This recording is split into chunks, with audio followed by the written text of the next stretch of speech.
Welcome दोस्तों, मैं CS Sudesh Kumar Gupta आप सबका अपने यूट्यूब चैनल इनकम टैक्स वाला पर वेलकम करता हूं।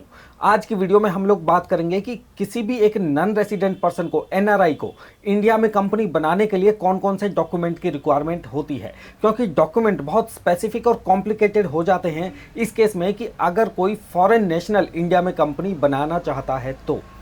वीडियो आपको पसंद आए तो वीडियो को लाइक कीजिएगा और चैनल को सब्सक्राइब कर लीजिएगा ताकि सभी आने वाली इंफॉर्मेटिव वीडियो आप तक सबसे पहले पहुंच सके।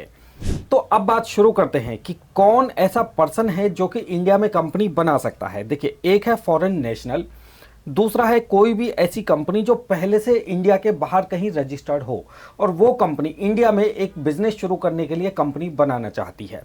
इन दोनों ही केसेस में हमें रिक्वायरमेंट क्या होती है कि मिनिमम हमें 2 डायरेक्टर्स चाहिए, दोनों में से कम एक इंडियन डायरेक्टर होना चाहिए। यह मैंडेटरी है, जो कि इंडिया का जितना भी बिजनेस है, जितना भी ऑपरेशन है, उसको लुक आफ्टर करेगा। और दूसरा है फॉरेन नेशनल। अगर ये फॉरेन नेशनल खुद अपने लिए कंपनी बनाता है तो ये फॉरेन नेशनल ही ये वाला पर्सन कहलाएगा। अगर कोई फॉरेन कंपनी इंडिया में बिजनेस करना चाहती है तो वो फॉरेन कंपनी जिस भी पर्सन को अथॉराइज करेगी वो अथॉराइज्ड पर्सन ये फॉरेन नेशनल पर्सन कहलाएगा। तो यहां से अब ये बात क्लियर हुई कि 2 लोग हैं जो इंडिया में कंपनी बनाकर बिजनेस शुरू कर सकते हैं, या तो कोई फॉरेन इंडिविजुअल या फिर एक फॉरेन कंपनी, और दोनों ही केसेस में हमें ये वाली रिक्वायरमेंट फुलफिल करनी होती है। अब बात करते हैं कि जो इंडियन पर्सन है, जैसे मैंने आपको बताया कि ये इंडियन रेसिडेंट है। इंडियन रेसिडेंट के लिए क्या डॉक्यूमेंट यहाँ पर चाहिए? Identity proof. आइडेंटिटी प्रूफ में पैन कार्ड हमारे लिए मैंडेटरी है।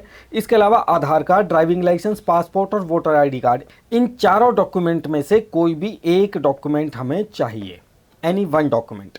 इसके बाद आते हैं एड्रेस प्रूफ पर। Bank statement, electricity bill, telephone या फिर मोबाइल बिल, इन चारों में से भी कोई भी एनी वन डॉक्यूमेंट हमें मिल जाए तो हमारा काम हो जाता है। यहाँ पर क्या बात ध्यान रखनी है कि ये सभी डॉक्यूमेंट 2 महीने से ज़्यादा पुराने ना हो। इसके अलावा कुछ अदर डॉक्यूमेंट की रिक्वायरमेंट हो सकती है, जैसे फ़ोटो, आधार कार्ड, मोबाइल नंबर और email ID. Mobile email ID इसलिए चाहिए कि जब हम डिजिटल सिग्नेचर या डिन नंबर लेते हैं या आरओसी में फॉर्म को अपलोड करते हैं तो उस वक्त कुछ ओटीपी आते हैं, तो उनके लिए ये हमें डिटेल चाहिए होती है।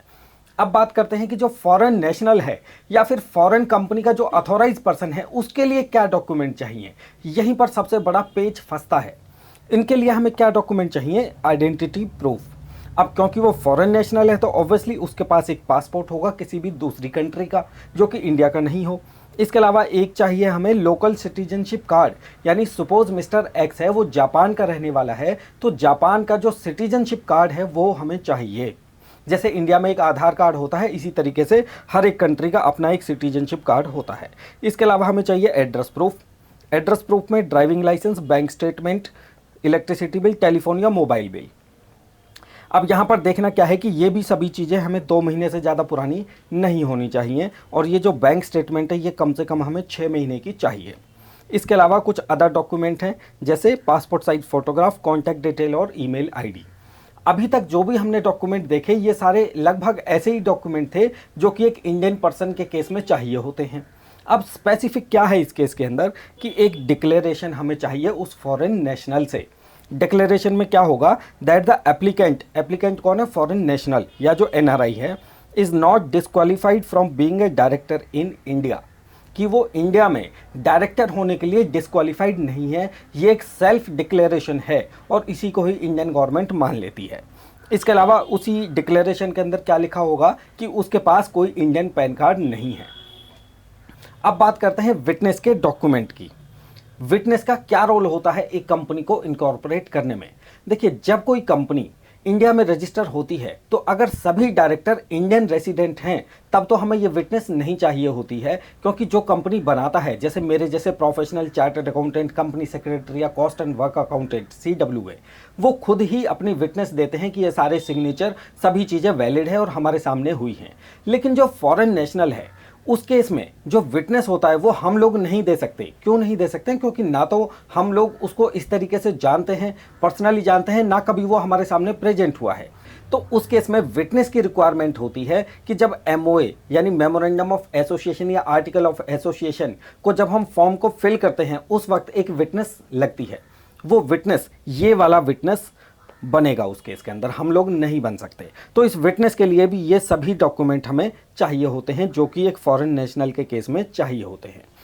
अब क्या है कि ये सभी डॉक्यूमेंट हमें अपोस्टाइल और नोटराइज भी चाहिए होते हैं। कौन कौन से डॉक्यूमेंट, चाहे विटनेस के हों या फॉरेन नेशनल के हों। अगर वो लोकल लैंग्वेज में है, सपोज एक पर्सन जापान का रहने वाला है, तो ऑब्वियसली उसके ये passport, local citizenship card, driving licence या बाकी सभी चीज़ें जापानीज़ लैंग्वेज में होंगी। उसको इंडियन पर्सन या इंडियन रजिस्ट्रार ऑफ कंपनीज नहीं समझ सकता। इस केस के अंदर क्या करना है, उसको हमें ट्रांसलेट करवाना है।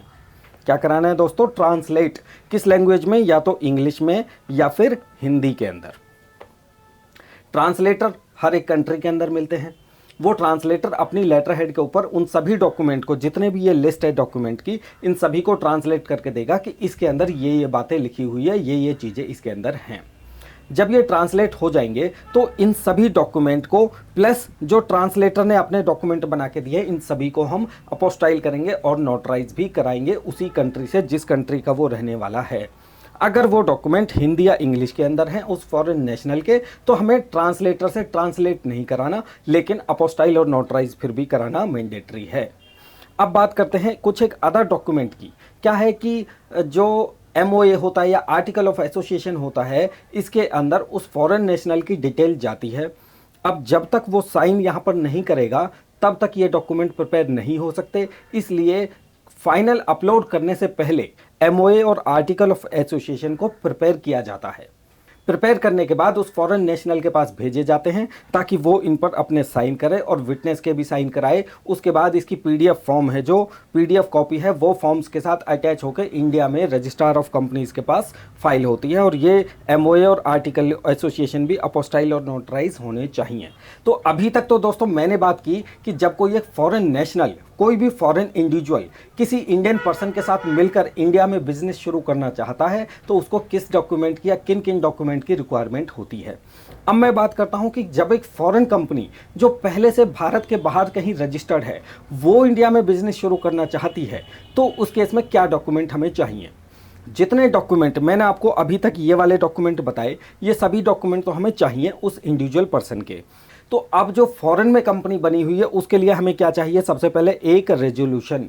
रेजोल्यूशन में क्या होगा कि वो कंपनी ये कहेगी कि मुझे इंडिया में अपना एक बिजनेस स्टार्ट करना है और इस बिजनेस को शुरू करने के लिए मैं मिस्टर एक्स को या जिस भी पर्सन को वो चाहे अथॉराइज सिग्नेटरी अपॉइंट करती है। ये दोनों बातें उस रेजोल्यूशन के अंदर लिखी हुई होंगी।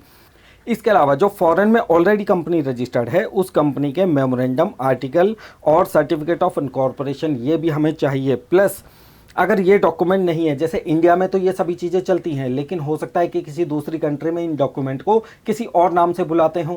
ऑब्वियसली हो सकता है, हर एक कंपनी के अपने अपने रूल्स हैं। तो कोई भी ऐसा डॉक्यूमेंट जो इन चीज़ों को रिप्रेजेंट करे, ये सभी डॉक्यूमेंट हमें उस फॉरेन कंपनी के चाहिए। प्लस हमें अथॉराइज सिग्नेटरी है बनेगा जो फॉरेन कंपनी के केस में, जैसे यहाँ पे मैंने आपको बताया, इस अथॉराइज सिग्नेटरी के ID प्रूफ, एड्रेस प्रूफ वगैरह सभी डॉक्यूमेंट की हमें रिक्वायरमेंट होगी और ये सभी चीज़ें अपोस्टाइल और नोटराइज केस में चाहिए।